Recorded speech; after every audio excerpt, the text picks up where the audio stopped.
Bentuk pola karir PNS. Pola karir memiliki 3 bentuk, yaitu pola karir horizontal, pola karir vertikal, dan pola karir diagonal. Berikut penjelasan terkait dengan 3 bentuk pola karir PNS. A. Pola karir horizontal. Pola karir horizontal adalah sebuah perpindahan dari satu posisi jabatan ke posisi jabatan lainnya yang setara dengan posisi sebelumnya. Pejabat pimpinan tinggi madya dan pejabat pimpinan tinggi pratama dapat berpindah secara horizontal ke dalam JPT madya dan JFT pratama lainnya sesuai persyaratan jabatan.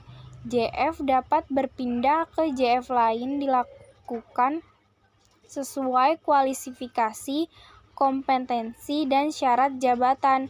JF ahli utama dapat berpindah secara horizontal ke dalam JPT pratama sesuai ketentuan peraturan perundang-undangan. B. Pola karir vertikal.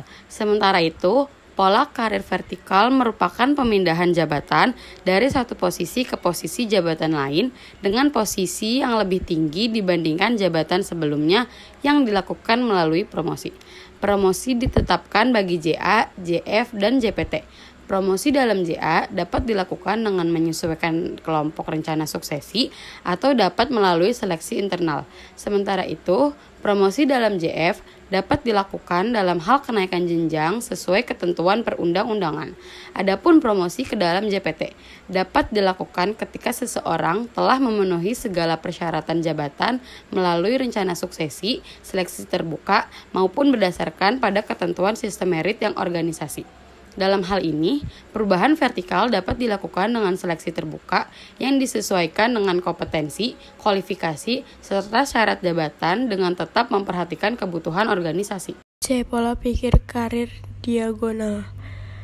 Berbeda dengan pola karir vertikal, pola karir diagonal merupakan perpindahan jabatan dari satu posisi ke posisi lainnya yang lebih tinggi yang dilakukan melalui promosi yang tidak segaris ini. Perpindahan karir diagonal bagi JA ke JF, yaitu administrator dapat berpindah secara diagonal ke fungsional ahli utama. Pengawas dapat berpindah secara diagonal ke fungsional ahli madya. Dan pelaksanaan dapat berpindah dalam bentuk diagonal ke fungsional kategori keahlian atau kategori keterampilan. Perpindahan karir diagonal bagi JF ke JA, yaitu JF kategori keterampilan atau JF ahli pertama dapat berpindah secara diagonal ke jabatan pengawas, dan JF ahli muda dapat berpindah secara diagonal ke jabatan administrator. Perpindahan karir diagonal JA dan JF ahli madya ke dalam JPT pratama dilaksanakan melalui promosi secara seleksi terbuka sesuai ketentuan peraturan perundang-undang dengan memperhatikan kualifikasi, kompetensi, persyaratan jabatan, dan kebutuhan organisasi. 3. Prinsip penyusunan pola karir PNS. Prinsip penyusunan pola karir PNS terdapat pada Peraturan Menteri Pendayagunaan Aparatur Negara dan Reformasi Birokrasi tentang Pola Karir Pegawai Negeri Sipil Pasal 2 yang berbunyi sebagai berikut. A. Kepastian, yaitu pola karir harus menggambarkan kepastian tentang arah. B. Alur karir yang dapat ditempuh oleh setiap PNS yang telah memenuhi syarat yang ditentukan dalam peraturan perundang-undangan. Profesionalisme, yaitu pola karir harus dapat mendorong peningkatan kompetensi dan prestasi kerja PNS.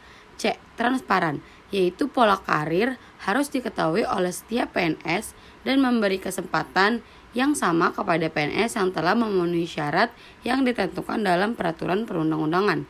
D. Integritas, yaitu karir seseorang dapat meningkat jika memiliki rekam jejak yang baik. E. Keadilan, yaitu memberikan kesempatan kepada PNS yang memenuhi standar kompetensi ASN untuk menduduki jabatan yang lebih tinggi. Nasional, yaitu bahwa pola karir PNS dapat mendorong persatuan melalui rotasi dan mutasi antar instansi baik pusat maupun daerah sebagai perekat. F. Negara Kesatuan Republik Indonesia. G. Rasional, yaitu sesuai kebutuhan masing-masing instansi untuk mencapai visi yang telah ditetapkan. 4. Pembentukan tim penyusunan pola karir PNS. Pembentukan tim penyusunan pola karir PNS telah diatur dalam Peraturan Kepala Badan Kepegawaian Negara Nomor 35 Tahun 2011 tentang pedoman penyusunan pola karir pegawai negara sipil sebagai berikut. A. Pejabat pembina kepegawaian pusat dan daerah dalam penyusunan pola karir di lingkungannya harus membentuk tim penyusunan pola karir yang selanjutnya disingkat TPPK.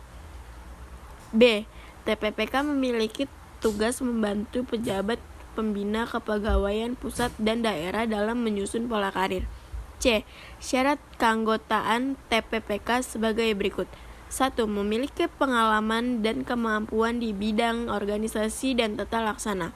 2. Memiliki pengalaman dan kemampuan di bidang analisis jabatan, evalua dan klasifikasi jabatan atau standar kompetensi jabatan. Susunan keanggotaan TPPK sebagai berikut. 1. Seorang ketua merangkap anggota. Seorang sekretaris merangkap anggota.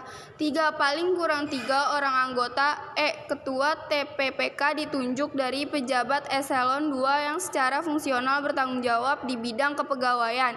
F. Sekretaris TPPK ditunjukkan dari pejabat eselon 2 atau pejabat eselon 3 atau pejabat eselon 4 di unit pengelolaan kepegawaian. G. Anggota TPKK dapat ditunjukkan dari PN di luar unit pengelolaan kepegawaian.